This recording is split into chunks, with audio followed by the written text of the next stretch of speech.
Hey YouTube, Joeboy here. So, One Piece chapter 1069 is out. If you guys haven't checked out that chapter yet, I suggest that you do so because I will be spoiling you. Now that you have, let's begin. So, yeah, I think that this chapter was a pretty big deal. Yeah, there is no doubt that we are going to speculate the shit out of what was talked about in this chapter. You better believe it. But let's start at the beginning. The cover story this week was actually very interesting and a little bit confusing. We see that Loan Shark Lufeld, not Dufeld as he was named previously, funded the creation of the Mads Lab, which he calls a Laboratory of Peace. Even has a little flag on it that says pacifist. But what's so fascinating about this is it seems to be set in the past. The Lufeld that we see in this chapter is much younger than the one we actually met in Whole Cake Island that we saw die. Also, Mads as a scientific group no longer exists as far as we are aware. So it seems like we're about to get a Mads flashback, which is just monumental flames. And honestly, it makes sense because in the last cover story, we didn't talk about it in the last review. In the last cover story, we see Judge and Caesar are fighting, and then we have like a little thought bubble as they're thinking about Vegapunk, or Vegapunk's there. So that seems like a pretty natural transition into a flashback.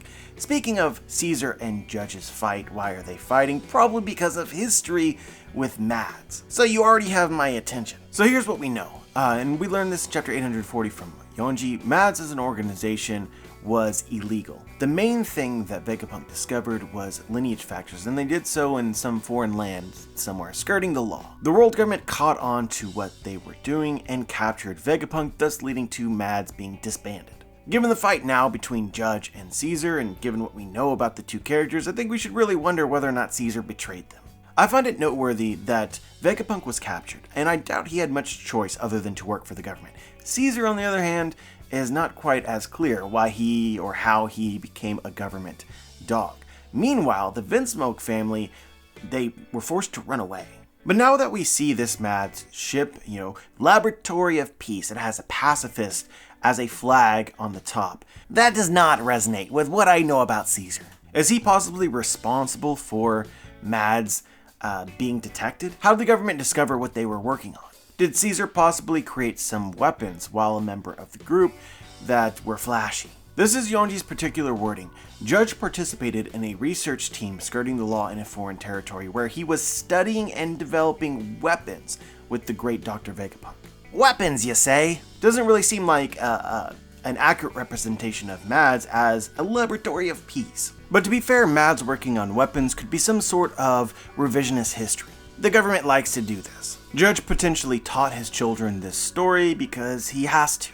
We still don't actually have a great answer as to how Judge was a part of Mads, essentially illegal, was forced to run away, but then, it's still a kingdom that's recognized by the Reverie. We're clearly still missing stuff. Honestly, I would not be opposed if this cover story just went off and became the whole story of the Vinsmokes. This is the Germa 66 or 66 cover story. Not that I'm actually betting on that. But anyway, this argument seems to be about their time in Mads, and I see no reason for Caesar to complain. Caesar's been living the good life, doing essentially what he wants, designing weapons for the last several years. The one who's really unhappy with the way that life has turned out is Judge Vinsmoke. So I find it more likely that Judge is attacking Caesar because Caesar did something wrong. But yeah, it's hilarious to me how cute their boat is. Lufeld even made sure everyone knew who sponsored. Philanthropic effort, yeah? Being like some company's advertisement department defines their commercials as philanthropic. We're just donating to TV, okay? But then we get into the chapter itself. I thought it was funny that Luffy's like, "Pigeon guy, what are you doing here?" And he's like, "Well, this is a government island, buddy." And Luffy's like, "Oh yeah, I'm not supposed to be here." The whole dynamic is fascinating because, we're put in a situation right now where things could really snowball and escalate very dramatically from this moment. Cypherbolt tells us that they can't just fight an emperor. It doesn't work that way. They need to contact the Navy and await orders. Meanwhile, Luffy stumbles upon Atlas, who Lucci has already attacked. And it turns out, and this is just brilliant, of course Atlas fed him. I'd already forgotten this with the whole vending machine thing. But when you hurt somebody who's fed Luffy, you gotta have a bad time. So orders or not, Luffy is about to fight someone. But it turns out to not really matter because it seems like Rob Lucci was as eager for a fight as Luffy is. From Oda's perspective, this was probably necessary because what Cypher Pulse should have done is, once it was clear that Luffy was eager for a fight and was going to defend the Vegapunks, then their mission has failed. They wouldn't be able to contact the Navy in time and gather their forces. They'd be told no. So Cypher Pulse should have just left. And the end of all this would have been really anticlimactic. But fortunately, Lucci is far too interesting for us to leave on a note like that. And I just love this about Lucci's character, given now he's such an important member of an important faction, CP0. He's a loose cannon. I believe this was pretty well established at the very beginning of this arc when he started asking questions about the Seraphim. Stussy and Kaku are like, you know better than to ask these sorts of things, we just have our mission to do. But Lucci's not that way. And it really could only lead to exciting things. For instance, attacking Luffy because his pride is hurt from his previous defeat. I kind of assumed that was what was going on there. It's a little bit of pride. Maybe it's also curiosity from Lucci's, perspectives. The guy that you fought that at the time, you barely lost to is now an Emperor of the Sea. Somebody who's put up on the level of a guy like Whitebeard. I think that Lucci needed to know. And let me tell you, he found out. The fight was surprisingly exactly as I expected it to be. At least so far. He's really got no chance against Luffy. And this is without including the rest of the Straw Hats, the other Vegapunks, the Seraphim, which he does not have control over, and everything else that could be on this island, including its defense systems. Lucci's main upgrade from the pre-time skip is that he has now awakened his Devil Fruit, which we called, and also I love so much. It feels like we had enough to sort of speculate what an awakening would be like, but to actually see it and know for certain, finally. But yeah, essentially, from the pre-time skip, Chopper's Monster Point, that is an awakening. I really hope at some point in time the story highlights this and hypes up Chopper for it. I mean, dude, you created a medicine, some sort of chemical, that allows someone to awaken his own Devil Fruit. Good God. It's really funny to me that, I've been a part of the community for a really long time, and there's been a lot of people who've asked the question, even before it was revealed that Luffy's fruit was a zone-type Devil Fruit, what would happen if Luffy took a Rumble Ball? Now, I just want to see a totally fanfiction sketch of pre-time skip Luffy accidentally taking one of Chopper's Rumble Balls because he was hungry. And that moment just captured. Awakened zones, though, tend to overwhelm the mind of the user, which again we see with Chopper's Monster Point. We also saw this with the Awakened Zone users that were in Impel Down. However, for this power to be useful, you have to have or be able to control it. Some people have to be able to, and Lucci can. Again, on this Rumble Ball tangent, I would just love, this is not going to happen, but I would love if someone stole Chopper's Rumble Ball formula and then just gave it to people, for instance, like Smile Devil Fruit users. Could you imagine? And they would go totally insane, most everybody. Also, Momonosuke, please. But anyway, despite being able to control the Awaken and not let it overwhelm his mind, I do wonder about how much the powers of the Devil Fruit bleed into your mind regardless. Is Lucci in his awakening even more bloodthirsty and leopard-like than he was before, despite still having insanity? I say that because every time that I see awakened Luffy, Gear 5th, you guys realize that's not Luffy. I mean, it is Luffy, but it's not exactly Luffy. Luffy doesn't run around and laugh like that when he's fighting all the time. That's an influence of the fruit. It's his own fruit awakened. Every time I see this, it reminds me that Devil Fruits have their own sort of life to them. And now that we have Lucci here with CP0, it reminds me of what Jabra said. You can't eat two Devil Fruits because the two devils will fight each other. He personifies them. But I do really think that you should consider Devil Fruit users to be two life forms cohabitating, perhaps fused together.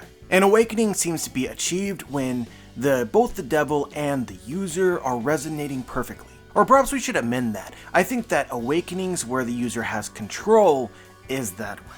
I feel like a normal zone awakening, like we saw with Chopper Monster Point at the beginning of the story and with the Impel Down jailers, it's not that they've perfectly embodied the fruit, it's that the fruit has taken control, which is pretty scary to think about. And even though we know that Luffy is Luffy and he has some amount of control, I do worry. How much is it the fruit and how much is it Luffy? Even though we're learning about awakenings, we still don't know everything.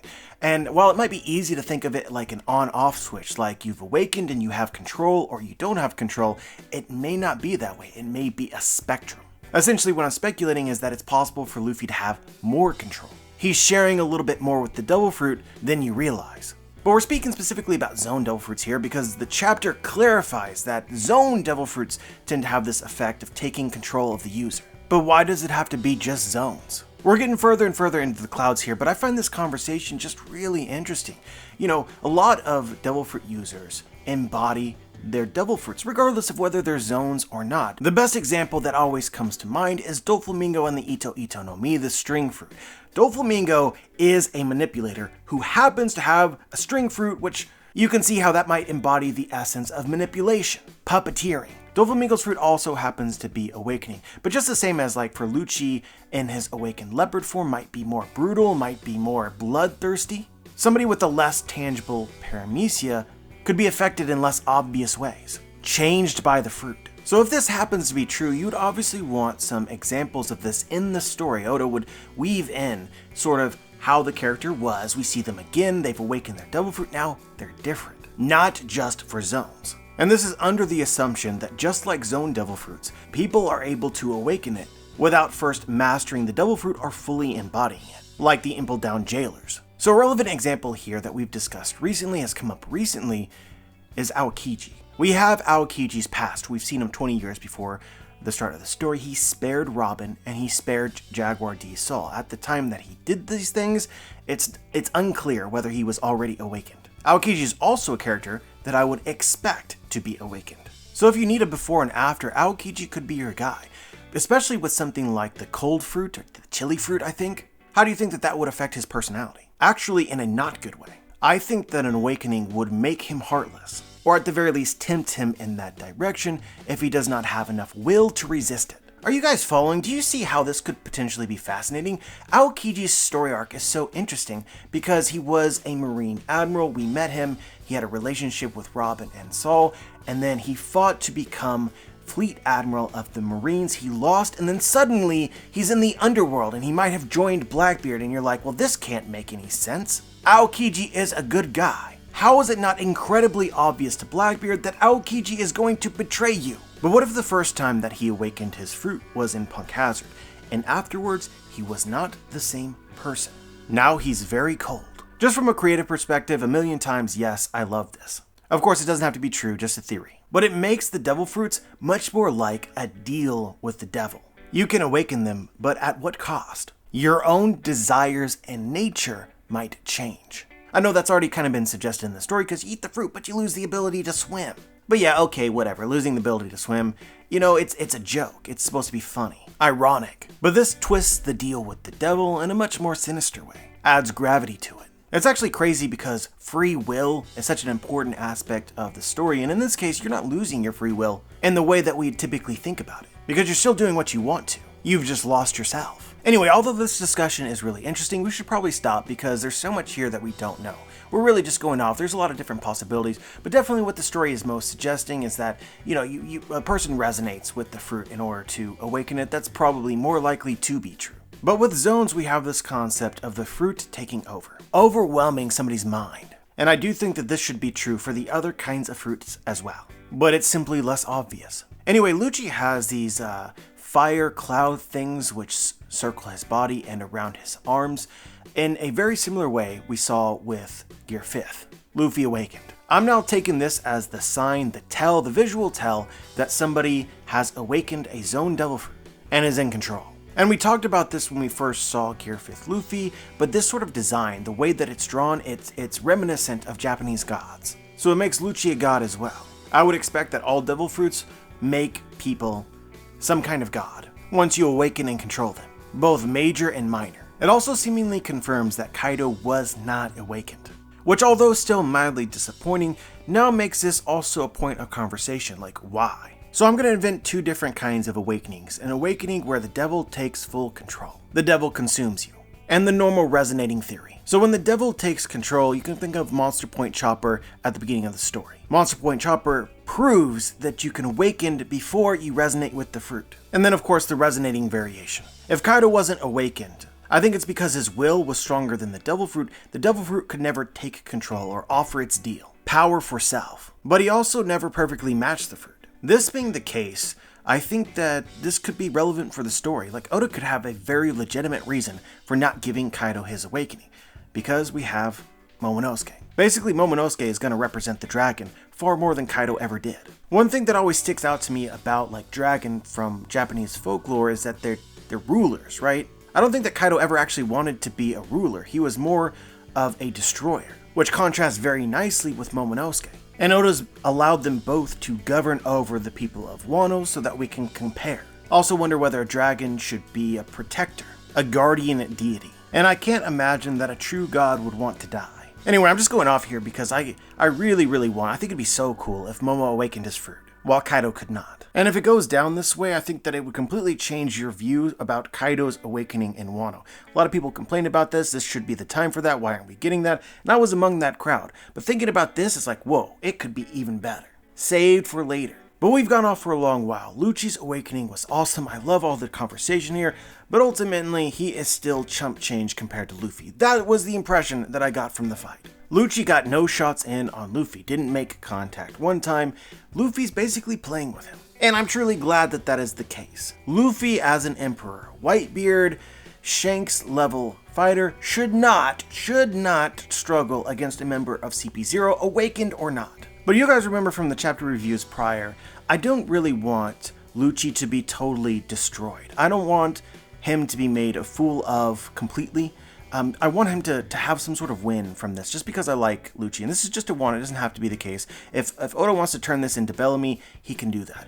But I think that there's something from this chapter not a lot of people are going to discuss, which could complicate the fight. We already talked about how Luffy is not quite himself when he awakens the Gomu Gomu no Mi. He's laughing and playing around the whole time. And overall, I could see how you would think that that would be a good thing. Certainly, it's a massive flex to be having this high div fight and smiling the whole time. I love it. But you know, Luffy's Devil Fruit might actually be responsible for Sentomaru's death. The end of this chapter might be a direct consequence of Luffy awakening his fruit. I'm always reminded, and I bring this up more often than I probably should, of Zoro and Punk Hazard. Luffy's playing around, and Zoro says, hey, it's the new world. We need to take this more seriously. And Luffy's like, yeah, let's do it.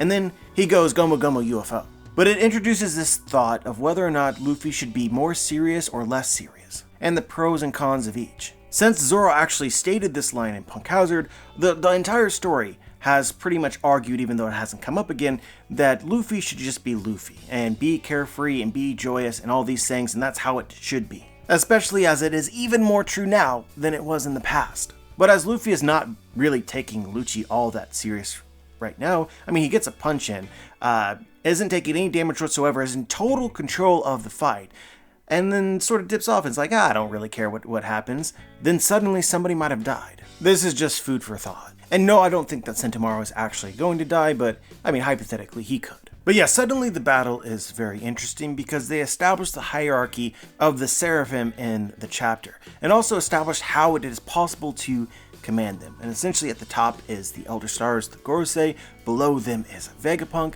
below him is Sentomaru, and then government agents with a particular kind of device. They also explain that you can't give orders to the Seraphim via transponder sale. You have to be there in person. So you kill Sentomaru, and now CP0 has control over the Seraphim. Let's just acknowledge how brilliant this is. Lucci is carrying his weight. He is just too damn cool. Straight up, okay, I'm fanboying a little bit, but I love it when characters just get shit done. Lucci is a shit doer. But now suddenly the playing field is even quite a bit, and we're going to see the Seraphim in action, and I always guarantee you guys, these things are going to be beasts. It's going to be a problem. I literally cannot wait to see what fruit they gave Mihawk Seraphim. I do wonder if one of the Vegapunks or multiple of the Vegapunks actually try to come out onto the floor in order to regain control of the Seraphim, given Vegapunk's authority surpasses the chips. It could be the way in which Vegapunk dies, or is otherwise made vulnerable. But yeah, I said in the last chapter review that I didn't see a way in which this becomes a legit fight because of how the odds were stacked against CP0. And we sit here now, and a lot of what I said was true, but it really does feel like this is a legit battle with legit stakes now. And I just want to acknowledge how Oda masterfully crafted this with just a few simple details. It's hard to believe that Lucci will fight on par with Luffy, and in this chapter, he doesn't. That's a checkmark for me, I needed that. Luffy is a Yonko, so how does Oda even the odds? He turns it into a debate about who has control over the Seraphim. It's not a question that I was considering before, other than Esper. And he made it really complicated and difficult for the good guys, Vegapunk and company, to get control of the Seraphim back. even though it makes more sense for them to have control, because they actually have to be part of the fight. And the first thing that Oda did was establish that it's dangerous for them to be here. This is a brilliant lie of omission. Introduced and it immediately makes sense. And then on top of this, Oda gave Lucci super speed, which at the very least will allow Lucci to survive. It's going to be difficult for Luffy to be able to catch him, and Lucci does not actually need to fight Luffy. His mission is to murder Vegapunk. He may avoid Luffy. Meanwhile, the crew's going to have their hands full fighting the Seraphim. And as I said in the last review, S-Bear's powers are a problem. And suddenly it's not S-Bear versus everyone, he has other Seraphims to back him up. I am suddenly and immediately invested in this fight. Oh my god, the hype levels are through the roof. Doesn't it feel like Sabaody to you? The whole thing with Sabaody is that the Straw Hats didn't know what awaited them. They weren't prepared for the new world. And so it was in that arc that Oda introduced the government's new powers, the Pacifista, which at the time were a problem. Basically, they overestimated themselves and got careless. Attacked a world noble, and then suddenly an Admiral Kizaru is there, on top of their other problems, such as the fact that Zoro was still not healed from his previous injuries. And then suddenly everybody that Luffy wanted to protect, he couldn't protect them. Ultimately, Kuma with the real Paw fruit saved everyone. Oh yeah, and we found out that he's a member of the Revolutionaries. So let's rephrase all of this. I wonder if the Straw Hats are prepared to be Yonko. That's a lot of responsibility it would be difficult to maintain. I don't personally think that the Straw Hats are in much danger themselves. It's more so about the growing number of people that they need to protect, which now includes Vegapunk. We now sit here in Egghead, and the government is introducing their new powers, the Seraphim, which I suspect at this moment are going to be a problem. I think at this moment, it's possible that the Straw Hats have overestimated themselves and got careless. Or at the very least, this is true on the small scale at the end of this chapter, because Luffy got careless and Sentomaru got shanked. And suddenly the battle is different. Even if Luffy and the crew are in no danger, and I personally think that that's true. Again, S-Bear's powers are a problem and could potentially forcibly separate them. Now, once again, I don't think that that will happen, but that is a real threat right now. But now, almost opposite of Sabaody, where Luffy punched a celestial dragon, here, Luffy is trying to save a member of the government that they are trying to assassinate. And lo and freaking behold, guess who's on his way? Kizaru. Apparently, he has already left. And by the way, he can travel at the speed of light. At the same time, we're still counting on important vital members of the crew like Zoro being at full strength, and we just left an arc where he sustained probably fatal amounts of damage. And it's mostly shrugged off, but maybe not. Certainly after we saw the Grim Reaper at the end of Wano, which never became anything, a question of Zoro's health right now seems pertinent. But to continue with these comparisons, a big deal in Sabaody was finding out that Kuma was a member of the Revolutionaries. Now we have a tie between Vegapunk and the Revolutionaries. In Sabaody, Luffy failed. He failed to protect his crew. And Oda's had Vegapunk speculate that he is going to die soon. Vegapunk can absolutely die, so his fate is a legitimate question. So Luffy could potentially fail. So yeah, I'm suddenly sweating. Now I'm not saying that this arc is going to go poorly. That is by no means a guarantee. Just because we've pointed out similarities between Sabaody and this doesn't mean it's going to go the same. But I do think that the general stakes of everything, now that we're entering into what seems like the final leg of the story, needs to heighten. That is my opinion. But we'll see what Oda cooks up here. As I said before, I'm just a fan of the theory that a lot of the Vegapunks do die, but one doesn't and continues traveling with the Strats, and I want this person to be Lilith, for a number of different reasons. And you know what? Frankie can be her doctor. And Robin might finally have a reason to be jealous. Yeah, I went there. But yeah, some final thoughts here before we move on to what everybody really wants to discuss. It really seems like we're setting up the Marines chasing the Strats wherever they go next. This feels like the build-up, the lead-up to whatever the final battle is going to be. Now granted, the Marines are obviously hesitant to declare war on a Yonko. Luffy is one now, so you think, oh, they just might brush this off. But I don't think that they can do that if the Straw Hats leave with at least one Vegapunk. Vegapunk is a problem. The Marines cannot let Luffy have him. For that reason, I really hope that it happens. The other part of this that I love so much is that, and Oda alluded to this in the chapter fairly obviously, this is going to become a really big deal. Like, as far as the world is concerned, this is another huge accomplishment for Straw Hat Luffy. A famous incident. A notch on his belt of impossible feats, where he steals Vegapunk from the government. And what's absolutely hilarious about it is that Luffy is literally just he stumbled in on this. This was not intentional in any way. It's just incredible, his luck. And that's why I love it. It just feels so One Piece. Like, how many things did Roger do that gained him fame where, he was just like, oh, look what's here. So yeah, 5 stars for this. But okay, deep breaths. There's obviously more from the chapter that we want to discuss. But before we do, there's an elephant in the room. I've already seen this around. There's people that are questioning the translations of the scanlations, TCB and the other one. A lot of people are saying we need to wait for the official before we speculate or discuss or take any information about anything going on yet. And I kind of disagree. This is a chapter where you need to read as many translations as you can possibly find, because the dialogue is intentionally vague. So most likely you will find differences in every translation, but they will all be valid. And so to communicate that from Japanese to other languages is incredibly difficult. The most accurate translations will always be literal. But literal translations are not the best for consuming in other languages. So I would expect the official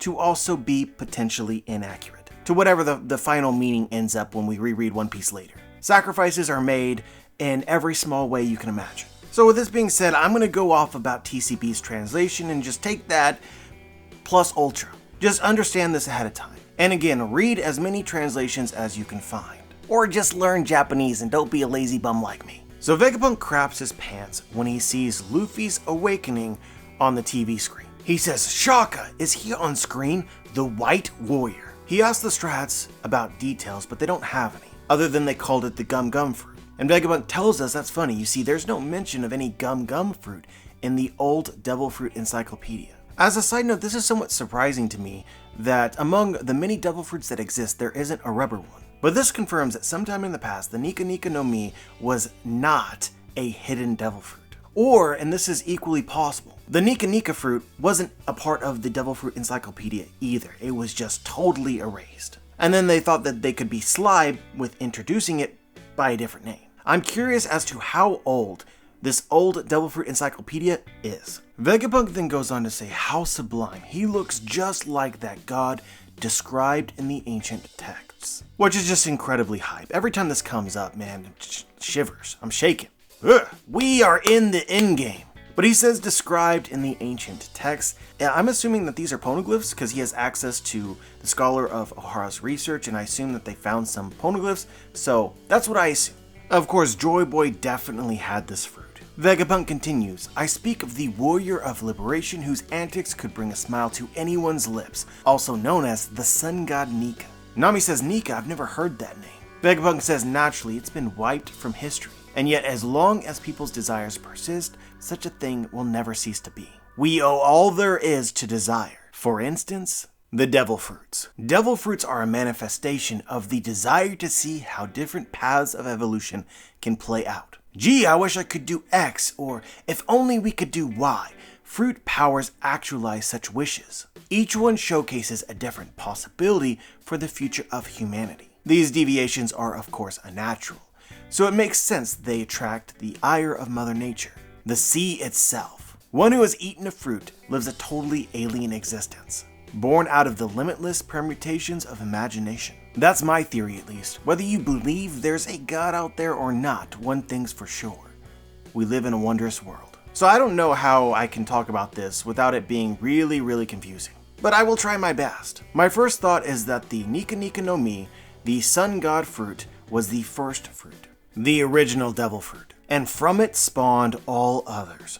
Vegapunk says one who's eaten a fruit lives a totally alien existence born out of the limitless permutations of imagination. And the fruit most strongly related to imagination is, of course, Luffy's. So here's the thing, in the original versions of One Piece, the one-shot versions called Romance Dawn, devil fruits weren't a thing.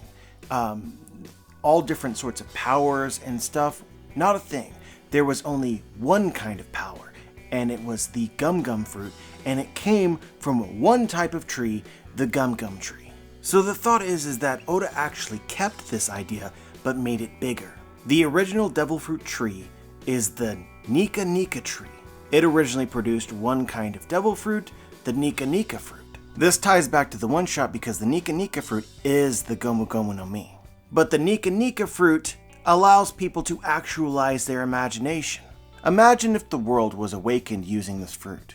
It permanently changes the world's nature to that of itself. Suddenly, people's imaginations, but I would like to use other words as well which could be equally fitting, their dreams, their desires, their will. Suddenly these things become real, perhaps destined to occur. Dreams brought to life. Did Nika create the inherited will, which is an actual thing? Essentially, in this world, dreams come true, because the fruit changed the world and made it so. At the same time, this fruit allowed for the creation of all other devil fruits, or if not all of them, a lot of them. But this speculation leads to another question of how was the original Nika fruit created, or the Nika tree? Vegapunk speculates the existence of gods, and I feel like there's a point to including that here. I think that Nika was originally a god, like a real one, and I don't think that it was the only one. The power to make your dreams, your wills, your desires, your imagination reality is broken. It is absurdly powerful. To think that maybe this change could be permanent carries with it a lot of implications. I recently made a theory discussing the possibility that One Piece is heavily inspired by Ragnarok. We talk a lot more about it in the video. I'll include it as a link in the description. It's definitely worth your time. And there's definitely something there. But essentially the idea of Ragnarok is the fall of the gods and a rebirth of the world. Gods exist and rule over an age or an era. They begin to die. There is a climactic world-ending battle. The gods are order and they fight against chaos, but chaos wins. They lose, the world ends. Everything is sucked into the void. Knowledge of everything is lost. And then the world is reborn slightly better than what it was before, to repeat this cycle endlessly. If we assume that this is applicable to the world of One Piece, that there has essentially been many Ragnaroks over the course of history, many ages or eras ruled by different gods, both literal and figurative, I think that perhaps devil fruits were created from the first one, if such a thing is real, back when there were actual gods, much like what is described from Norse mythology. Essentially, One Piece is this what if of like many Ragnaroks down the line. What does the world look like? Nika was the god of laughter, the god of dreams, of will, and of imagination. A god of progress, of freedom, and of liberation.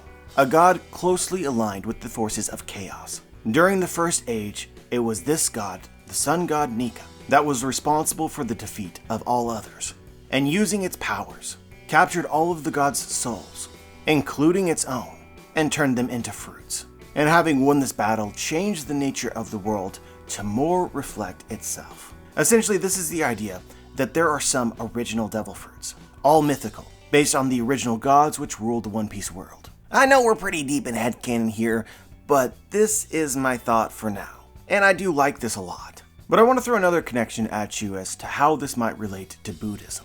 We've also talked a lot about Buddhism on the channel, and it's very fitting for Buddhism to have inspired Oda because he is from Japan, and it is a very common belief system there. There's a lot of similarity with rebirth in Buddhism. Rebirth in Buddhism refers to the teaching that actions of sentient beings lead to a new existence after death in an endless cycle. This cycle is considered to be unsatisfactory and painful. One of the central teachings of Buddhism is to rid yourself of your worldly desires. That essentially what you want in life traps you in a lesser existence. The cycle stops only if liberation is achieved by insight and the extinguishing of craving or desire. This is how nirvana is reached, the final goal of Buddhism, how you become a Buddha, and escape from this cycle of death and rebirth, the cycle of suffering. The ultimate goal of Buddhism is, in other words, freedom, often translated as liberation, but freedom defined in a very sophisticated way. Essentially that at some point, certain individuals can realize or gain the insight that true freedom can only be achieved with the absence of desire, the absence of want, the absence of dreams, the absence of will. Whether you agree with this is not really important, but it seems explained in this chapter that fruits exist in this world which are created from desire. These fruits are fruits of the devil. Like the story of Adam and Eve, you wonder if these are something like fruits of temptation. But so where the connection gets interesting to me, relating devil fruit creations to Buddhism, is that in Buddhist terms, devil fruits aren't born if the cycle of samsara ends, if enlightenment is reached, because the desire needed to create them wouldn't exist. It's also interesting to think about the inherited will passed down over time. It's a will of completion of desire. This is also part of Buddhist teachings. Essentially, go achieve your dreams, achieve your desires, because it'll bring you closer to enlightenment. Because once accomplished, you'll realize that they don't actually fulfill you. Afterwards, we all still suffer. Thus, if all inherited wills were fulfilled, it would also end devil fruit creation. It's like this distant, impossible to achieve endpoint, where humanity has accomplished everything that they've ever wanted, and no longer have anything else to strive for, to dream for, to want. It seems to me that in the world of One Piece, devil fruits exist to progress humanity, to ensure that humanity is always changing and growing, to help them fulfill their dreams and their desires, by actualizing them, to eventually lead the world to enlightenment. Joy Boy, as the warrior of liberation, the warrior of freedom, exists to fulfill dreams. Pirates, although as a group very complicated, serve an important role because they pursue impossible dreams. Difficult to achieve, but important nonetheless. They break through the barriers which are holding humanity back, roadblocks, because continued progress is vitally important. Pirates, more than others, embrace pain and death, suffering, great fears that hold humanity back. They smile in the face of it. The Jolly Roger is a sort of symbol of this ideology, death and dreams.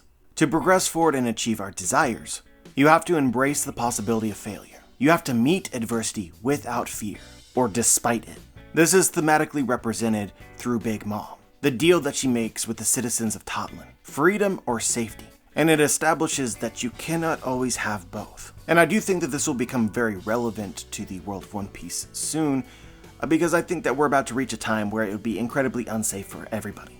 Ragnarok, obviously. But a huge step will be taken in the pursuit of freedom, of liberation. Just like with Ragnarok, afterwards a new, better world will be created. And this will occur by embracing suffering. This is another important concept in Buddhism. The Buddha called suffering a holy truth because our suffering has the capacity of showing us the path to liberation.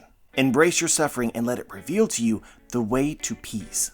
The One Piece. So yeah, wow, I massively went off just now. But let's rein it back a little bit and try and stick with more of what the chapter was talking about and make sure that you understand why I went on that tangent. The devil fruits being created from desire seems very related to Buddhism. Joy Boy or Nika seems to be a god which is leading the world towards enlightenment by extinguishing desire through accomplishing dreams. To me, this is further evidence that Nika or Joy Boy, that fruit was the original, because the other devil fruits seem to act to support its purpose. But of course, remember that this is all headcanon, this is theory for what it's worth type of speculation. All of this can simultaneously be absolutely true and in every respect wrong. Basically, the history and the true creation myth of One Piece is not so literal. For all we know in the world of One Piece, devil fruits were created by technology, and not because of some god. And the world is actually heading for nirvana or for enlightenment, but not at the behest of divinity. It is simply the destiny of mankind to continue to progress forward. And this is where Vegapunk's line of "we owe all there is to desire" has relevance. Desire is the engine, the power source, which propels us forward. It is the baseline inspiration on how people affect change, and thus mold the world. Nami says, "Nika, I've never heard that name." And Vegapunk says, "Naturally, it's been wiped from history. And yet, as long as people's desires persist, such a thing will never cease to be." So what he's saying is that as long as people experience desire, wills, dreams, all that, it can't be stopped. Not until it's been achieved. It seems as if Vegapunk is implying here that he understands the nature of Nika. Nami says, "I don't know who that is." But Vegapunk knows. You will. Nika cannot be erased, so long as people dream. Anyway, guys, this was an absolutely banger chapter, if you couldn't tell. And I hope my endless ramblings improved your enjoyment of it in some way. In typical Oda fashion, we get a reveal about the nature of devil fruits, which only leaves us with more questions. Where did they come from? How were they created? And what's the end game? But as always, I'm curious as to what you guys think.